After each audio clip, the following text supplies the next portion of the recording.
আমি ইমাম সাহেবদের উদ্দেশ্য করে একটা মেসেজ দেব।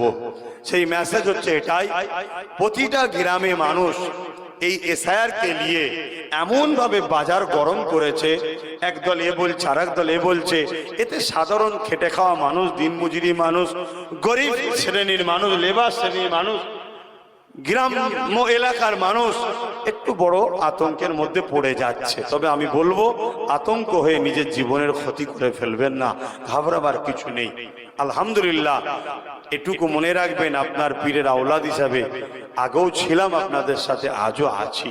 তবে ইমাম সাহেবকে বলবো, এই যে এসআইআর এর ফর্ম দিচ্ছে, এই ফর্ম অনেক হয়তো ঠিকভাবে ফিল আপ করতে পারবে না, ভুল করে ফেলবে।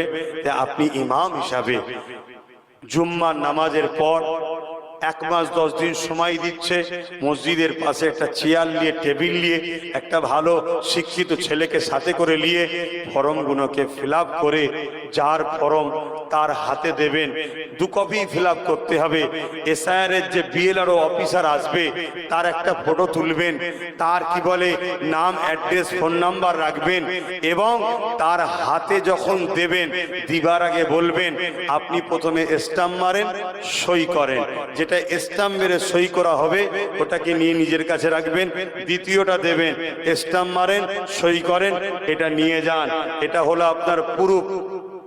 যদিও কোনো রকম ভাবে আপনার নামকে ক্লিক করে, ক্লিকবাজি করে, কোনো রকম চক্রান্ত করে যদি বাদ দিবার চেষ্টা হয়, এই প্রুফটা আপনার কাছে রয়েছে।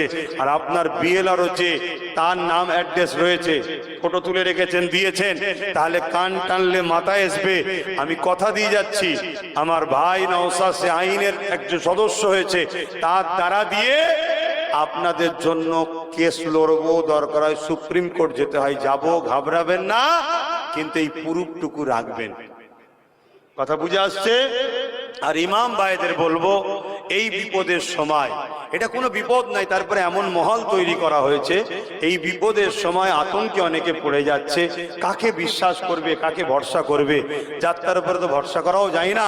তাই আপনারা একটু সাথ দেন, সাধারণ মানুষের পাশে একটু সাথ দিয়ে, যতদূর আওয়াজ যাবে সোশ্যাল মিডিয়ায়, যত ইমাম শুনবেন, সবাইকে বলবো মানুষের পাশে একটু দাঁড়ান, মানুষকে একটু সহযোগিতা করেন।